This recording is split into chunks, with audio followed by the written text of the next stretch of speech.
Salut à tous, petite vidéo, la troisième en cette période de confinement, qui va m'amener à vous parler d'un certain nombre de choses, aussi bien sur ma situation personnelle dans le cadre de ce confinement et je dirais ce que j'ai pu faire dernièrement, comment je vis les choses, et puis en profiter aussi peut-être pour exprimer mon ressenti sur un certain nombre de choses qu'on peut entendre dans le cadre de l'actualité. Tout d'abord, concernant les choses propres à ma situation personnelle, j'ai repris le travail, enfin mon activité professionnelle lundi matin, toujours dans le cadre du télétravail, toujours à partir de l'ordinateur du bureau, puisque je n'ai plus d'ordinateur personnel, ordinateur que je viens de reconfigurer, puisqu'en fait, plusieurs fois que j'essaie de faire cette vidéo, mais il avait pour fâcheuse tendance de se mettre en veille au bout de 5 minutes, donc bon, assez pénible. Donc j'ai été en congé la semaine dernière, suite au lundi de Pâques. On nous a demandé de poser 4 jours de congé, donc du mardi au vendredi. Ce qui m'a permis de me détendre de différentes façons, avec la guitare par exemple, que je n'ai pas touché depuis un petit moment.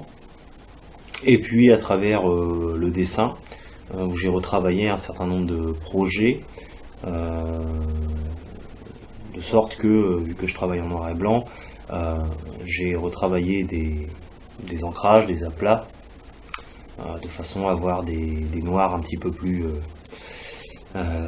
profonds sur certains travaux que j'avais déjà effectués.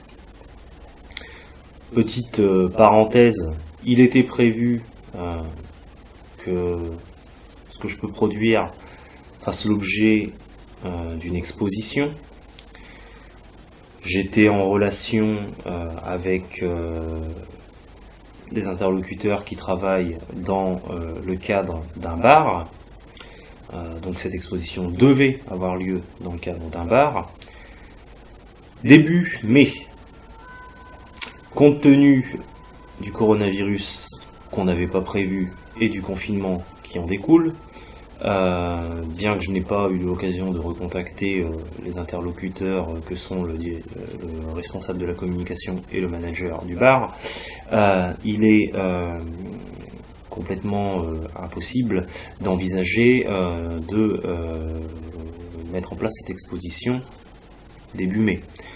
D'une part parce que la première étape du confinement aura lieu à partir du 11 mai pour seulement un certain type de secteur et de public, dont je ne suis pas sûr déjà de faire partie, et dont tous les établissements de type bar et restauration ne font de toute façon pas partie.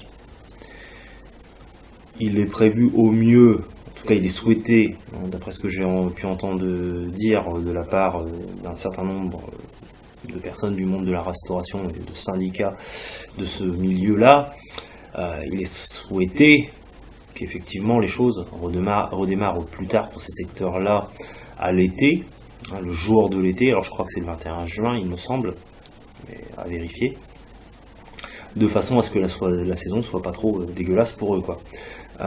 Maintenant, faut bien avoir à l'esprit que cette première partie de déconfinement va peut-être aussi contribuer à développer cette immunité naturelle au virus qu'on n'a toujours pas, et va forcément engager de nouveaux malades dans ce qu'on appelle assez fréquemment la deuxième vague. Quelle sera l'intensité, quelle sera la durée, etc. de cette deuxième vague, on ne sait pas trop pour l'instant. Mais il me semble assez peu probable que si cette première étape de déconfinement engage une deuxième vague de contamination, il me semble assez peu probable qu'on favorise en parallèle, d'ici un mois et demi, des regroupements de quelque nature que ce soit. Donc moi je pense que à un niveau local qui est le nôtre, hein, celui de Rouen, il est peu probable que des événements qu'on connaît les années habituelles, comme les terrasses du jeudi, ou d'autres, même si ça paraît loin, hein, mais je pense que des événements comme le 14 juillet, comme la fête de la musique, peut-être falloir pas trop y compter, quoi. À moins d'avoir vraiment des dispositifs forts qui permettent d'avoir des mises à distance des gens entre eux, mais je suis assez peu confiant sur l'idée qu'on puisse avoir ces aménagements-là. On va pas mettre un agent de police en plein milieu de la place du Vieux Marché pour que les gens évitent de se croiser. En période de fête de la musique, c'est blindé partout. C'est comme quand vous allez, je sais pas, à la fête du ventre en octobre-novembre, il me semble. Il y a à peu près 5 pans de rue plus une bonne partie de la place du Vieux qui sont blindés. Vous marchez au pas, on va dire, et au ralenti. C'est pas des environnements qui sont propices à la sécurité qui est attendue concernant le coronavirus. Donc bon, on verra, mais il me semble que concernant ce petit projet qui était en place, il n'a pas d'autre possibilité d'exister que par un report de la date qui avait été initialement prévue. Donc effectivement c'est quelque chose qu'il faudra que j'évoque avec les interlocuteurs concernés. Et puis il a aussi de toute façon une autre problématique, c'est que ce que je peux réaliser, je voulais l'exposer dans des cadres.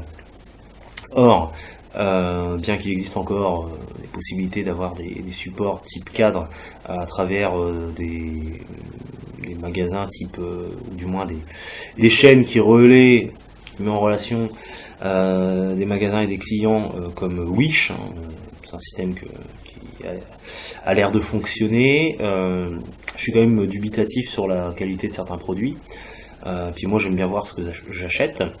Donc j'avais fait plutôt le choix de passer par une enseigne physique qui en plus me permettait aussi d'avoir des formats qui correspondaient à mes besoins, hein, puisque sur Wish il était assez difficile de trouver à des volumes importants des cadres de format A4 ou A3.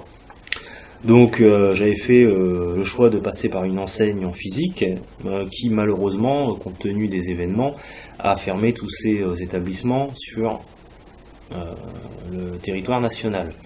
Donc dans l'impossibilité de me fournir en cadre, eh bien je suis aussi de toute façon, quoi qu'il arrive, amené à ne pas pouvoir, même si on me dit le 11 c'est bon, à pas pouvoir réaliser les choses à partir du 11, hein, quoi qu'il arrive. Donc voilà.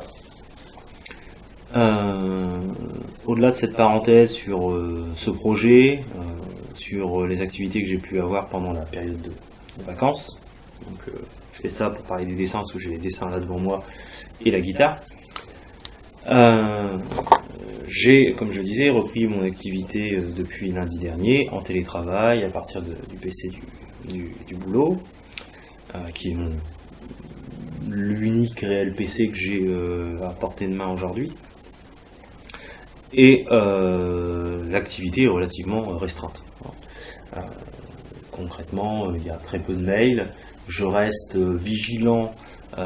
Si je regarde vers la droite, c'est justement parce que j'ai l'écran qui est là, pas très loin de moi. Je reste vigilant quant aux mails qui me mobiliseraient et qui demanderaient une intervention rapide. Donc voilà, l'idée c'est d'être réactif, mais je vous cache pas que me concernant, l'activité est relativement restreinte. Quand je dis me concernant, ça ne veut pas dire qu'il ne se passe rien au niveau de mon portefeuille, mais concernant, je dirais, les possibilités d'action relatives soit à mes compétences, soit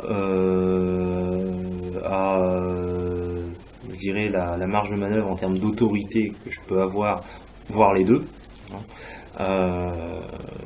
il y a des choses que je vois passer, mais que je ne peux pas être amené à traiter, hein, quoi qu'il arrive. Pour les raisons que je viens évoquer, compétences ou niveau d'autorité et pouvoir décisionnel. Donc voilà, en ce qui me concerne. Je suis sorti hier, sinon, pour acheter des clopes, et puis en parallèle, vu que j'essaie de limiter au maximum les déplacements, et puis de rendre les déplacements que j'effectue raisonnables et raisonnés, j'ai fait en sorte de faire des courses en parallèle de l'achat des cigarettes. Alors j'avais besoin de toute façon de un certain nombre de choses, hein, puisque en étant confiné, il y a certaines habitudes de vie qui changent, entre guillemets. Je me suis remis à boire beaucoup de café. C'est pas une bonne chose parce que je m'en étais libéré pendant une bonne période, et j'espère ne pas retomber dans cette drogue, hein, parce que c'est une vraie drogue, comme j'ai pu l'être à une certaine époque où je consommais entre 15, 16, 17 cafés par jour, hein. Donc j'espère ne pas en revenir à ce stade-là. Là je dois en boire peut-être peut-être quand même 6-7 par jour, hein. Donc c'est pas anodin, sachant que en temps normal, j'en bois un le matin avant de partir au boulot, j'en bois un au boulot. Voilà. Ça peut m'arriver éventuellement dans l'après-midi, donc je tourne entre 2 et 3 cafés. Là on a quand même doublé le volume, donc petite attention à porter à cela. Au-delà de mon cadre personnel, et je regarde, on est déjà à 12 minutes, donc je pense qu'il est temps de parler d'autre chose. Au-delà de mon cadre personnel, je vais essayer de revenir du mieux que je peux sur un certain nombre de choses que j'ai pu entendre dans le cadre des milieux de l'information en général, de l'actualité, etc. On a eu forcément l'intervention dimanche soir, il me semble, de notre Premier ministre, qui nous a permis d'avoir des informations sur les hypothèses qui étaient envisagées dans le cadre de cette première phase de déconfinement. Mais bon, comme on s'y attendait, on n'a pas eu forcément de grandes révélations.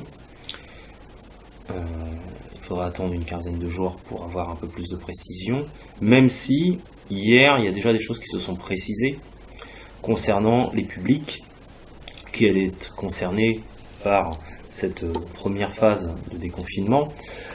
En l'occurrence, les publics d'enfants qui sont dans des classes qu'on estime charnières, telles que le CM2, dans la mesure où les enfants sont destinés à rentrer au collège à la rentrée prochaine, et puis des classes où il y a certains apprentissages qui sont clés, comme l'apprentissage de la lecture, où effectivement il est important d'avoir les enfants à l'école. Donc ça va être visiblement les CE2. Ça ne retire en rien des problématiques qui, selon moi, vont se poser et que j'ai évoquées dans la dernière vidéo, à savoir toute la logistique qui va devoir être gérée en local, par les collectivités, par les mairies et par les établissements eux-mêmes, puisque chaque établissement n'a pas des cours de récréation qui sont conçus de la même façon, avec la même taille par exemple. Remettre des enfants à l'école, ça engage forcément à un moment ou un autre de se poser la question de la circulation de ces enfants, et au-delà de ça, des personnels qui vont s'occuper de ces enfants, agents de service, parce que nous on appelait les dames de service à mon époque, enseignants, professeurs, personnel technique éventuellement, s'il y a un problème électrique, etc., etc., voilà. Donc la circulation dans les couloirs, l'aménagement des classes, combien d'élèves par classe, plein de choses vont entrer en ligne de compte. J'avais évoqué aussi, bien évidemment, la dernière fois, tout ce qui ne relevait même pas de l'école, mais par exemple des mairies, comme le service de restauration pour les demi-pensionnaires, avec le personnel qui va avec le matériel propre à la période qui va devoir être mis en place, puisqu'il est difficilement envisageable qu'on serve de la nourriture à des gamins sans avoir le matériel adéquat. Ce serait un peu dommage que quelqu'un, en parlant, poustillonne dans effectivement les aliments et que on soit en difficulté sanitaire. Et puis, tout ce qui est relatif aussi à la question des gardes. Aussi bien garde du soir que garde au niveau des jours où l'école n'a pas lieu. Parce que, soyons honnêtes, le télétravail existe. Donc il y a des parents qui peuvent travailler.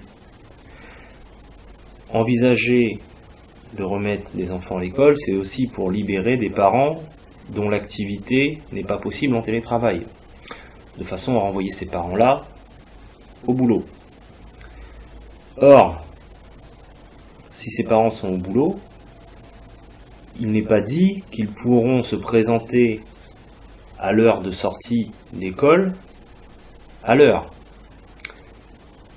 En général, il y a des systèmes de garde, d'activité au-delà du temps de classe qui permet aux parents de venir plus tard récupérer leur enfant. Est-ce que ces systèmes vont redémarrer? Est-ce que pour les personnes qui n'ont pas, par exemple, de nounou, quelque chose va être aménagé? D'autant que le mercredi, en général, il y a des parents qui confiaient, à défaut d'avoir une nounou, leurs enfants à leurs parents, leurs grands-parents, etc., etc. Personnes qui sont considérées encore aujourd'hui comme potentiellement fragiles, à un certain degré, à un certain niveau, mais potentiellement fragiles. Alors certes, j'ai bien à l'esprit conscience que aujourd'hui on nous dit que il n'y a plus trop à s'inquiéter, que les enfants on se serait trompé, ne sont pas des porteurs sains qui véhiculeraient la maladie, mais prenons un peu de recul par rapport à cette information-là. Pourquoi je dis qu'il faut prendre du recul? Ça n'est pas dans une attitude conspirationniste ou même pour relayer certaines théories du complot qui ne m'intéressent guère. C'est plutôt pour mettre en évidence justement que à l'heure actuelle, il n'y a qu'une seule étude qui démontre ce fait. C'est une étude, c'est mieux que rien, ça a l'air sérieux, donc c'est très bien, mais je ne pense pas qu'une étude à elle seule puisse confirmer ce fait-là. D'ailleurs, ça se remarque dans la façon qu'ont les systèmes d'information d'en parler. Alors, le problème, c'est que même dans leur façon d'en parler, il y a un double discours. On nous dit aujourd'hui, nous nous sommes trompés concernant les enfants, de façon très affirmative. Donc on a l'impression qu'on a quelque chose qui est mesuré, connu, établi. Mais à cette affirmation, suit un discours qui est parcouru, et j'en reviens encore à l'utilisation et l'attention importante qu'il faut porter aux mots, tout le discours est suivi de verbes qui sont à chaque fois tous conjugués au conditionnel. L'information en question, en l'espace d'une journée, j'ai dû l'entendre 3 ou 4 fois, ça se présentait toujours de la même façon. D'abord une forme affirmative, nous nous sommes trompés, et ensuite, il est possible que les enfants seraient potentiellement non vecteurs, etc., etc. Au vu de l'étude. Bon. Comme je le disais, l'étude, elle a été faite, elle met en évidence le cas d'un enfant de nationalité anglaise, il me semble, qui aurait été au contact d'un grand nombre d'élèves, ainsi que d'enfants de sa fratrie, et qui aurait visiblement, bien qu'il ait été détecté positif en coronavirus, qui n'aurait visiblement contaminé personne. Bon. Ce qui laisse supposer que les enfants ne seraient pas des porteurs sains qui transmettent le virus sans en être affectés. Ça serait des porteurs qui, non seulement au-delà de ne pas en être affectés, ne le transmettent pas non plus. Bah, si c'est le cas, tant mieux. Mais pour l'instant, je dirais, restons prudents. Il n'y a qu'une seule étude qui tend à montrer ce fait. Donc, effectivement, on peut s'interroger sur le fait, sur les aménagements qui vont être mis en place pour les personnes qui, jusqu'alors, à défaut d'avoir les moyens d'une nounou, faisaient appel à leur cadre familial, aux personnes qui ont un âge suffisamment élevé ou présentent des fragilités de santé suffisamment importantes, qui peut potentiellement les mettre en danger. Donc ça, c'est quelque chose qui, je pense, n'est pas à oublier. Donc les lignes qu'a tracées un petit peu à la fois l'intervention du ministre dimanche et ce qu'on a pu entendre ces derniers jours, c'est à peu près celle-ci au global. Pas grand-chose de nouveau sous le soleil. Ce qu'il y a eu de nouveau dans l'actualité, c'est tout un tas de débats qui consistent, je dirais, à faire intervenir des gens, à mobiliser des gens, pour finalement savoir dans quelle chapelle ils vont se réfugier. C'est un peu dur de dire les choses comme ça, mais c'est un peu comme ça que moi je vois, j'ai l'impression que les choses se passent en tout cas. Je vais revenir après là-dessus, juste pour signaler quelque chose que j'avais déjà évoqué la dernière fois, sur le langage, que le discours guerrier, le champ lexical de la guerre, que je rattachais à une attitude qui avait été, position qui avait été prise par l'État, quelque chose qui a fait son bout de chemin et que l'État n'est pas le seul acteur à utiliser ce type de langage. J'ai vu un certain nombre de choses ces derniers jours, comme ce soir reportage, hôpital en guerre, les soignants au front, il y a eu d'autres choses que j'ai vues. Il y a un autre truc que j'ai vu. Oui. Les combattants de l'hôpital. Donc, ce champ lexical-là, même si effectivement il a été initié par notre président, hein, concrètement, il a quand même été bien repris aussi par le monde médiatique. Je ne reviendrai pas sur les implications que ça a, je les ai développées, et je pense qu'on aura bien compris que je n'y étais pas favorable. Non pas parce que je ne relève pas l'ampleur de la situation, mais justement parce que l'ampleur de la situation nécessite qu'on parle des choses correctement. Je ne suis pas convaincu qu'on sert les intérêts du personnel médical en considérant leur activité comme une activité qui serait presque de l'ordre du militaire, quand on sait que, effectivement, il y a des morts, effectivement, il y a des risques, mais les moyens ne sont pas les mêmes.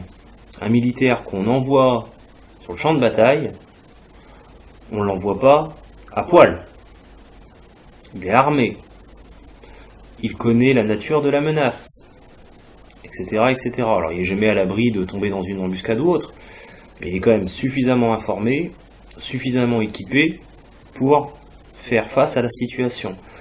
Je suis désolé, mais je ne suis pas convaincu que quand la crise du coronavirus a commencé, les soignants étaient dans une situation où ils disposaient des outils, et je parle bien d'outils et pas d'armes, des outils nécessaires et suffisants pour gérer la crise, et qu'ils étaient suffisamment informés sur l'état et la nature de l'épidémie à laquelle ils allaient faire face, et je ne parle pas d'ennemis à combattre, vous êtes bien d'accord, pour pouvoir la gérer dans de bonnes conditions.